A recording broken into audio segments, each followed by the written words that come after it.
সিংহ ও ইঁদুর। গভীর জঙ্গলের এক কোণে একটি সিংহ ঘুমাচ্ছিল। সিংহটি ছিল জঙ্গলের রাজা, আর সবাই তাকে ভয় করত। একদিন ছোট্ট একটি ইঁদুর খেলা করতে করতে সিংহের শরীরের ওপর উঠে গেল। ইঁদুরটি লাফিয়ে লাফিয়ে দৌড়াচ্ছিল, আর এতে সিংহের ঘুম ভেঙে গেল।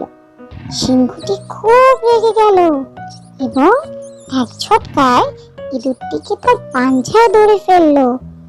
রাগে গর্জন করে বলল, তুমি আমার ঘুম ভেঙে দিলে, আমি এখন তোমাকে খেয়ে ফেলবো। ইঁদুরটি ভয়ে কাঁপতে কাঁপতে বলল, মহারাজ, দয়া করে আমায় ছেড়ে দিন।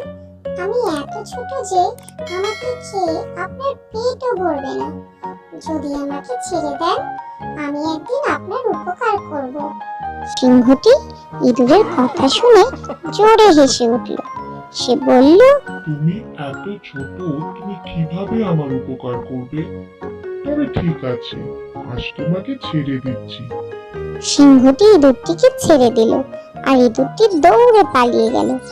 যাবার সময় সে বলল, ধন্যবাদ মহারাজ, আমি একদিন আপনাকে সাহায্য করব। কয়েকদিন পর সিংহটি শিকার করতে বেরিয়েছিল। হঠাৎ করে শিকারীদের পাতানো জালে আটকে গেল। সে অনেক চেষ্টা করেও জাল থেকে মুক্ত হতে পারল না। হতাশ হয়ে সিংহটি জোরে গর্জন করতে লাগলো। সিংহের গর্জন শুনে ইঁদুরটি দৌড়ে সেখানে এসে পৌঁছলো। সিংহকে জালে আটকে দেখে ইঁদুরটি বলল, মহারাজ, চিন্তা করবেন না, আমি আপনাকে মুক্ত করব। ইঁদুরটি সঙ্গে সঙ্গে তার ধারালো দাঁত দিয়ে জালের দড়ি কাটতে শুরু করলো।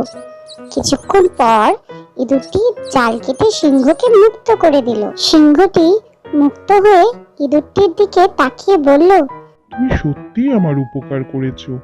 আমি ভেবেছিলাম তুমি ছোট বলে কিছু করতে পারবে না, কিন্তু তুমি প্রমাণ করে দিলে যে ছোট হলেও বড় কাজ করা সম্ভব। সেই দিন থেকে সিংহ ও ইঁদুর ভালো বন্ধু হয়ে গেল।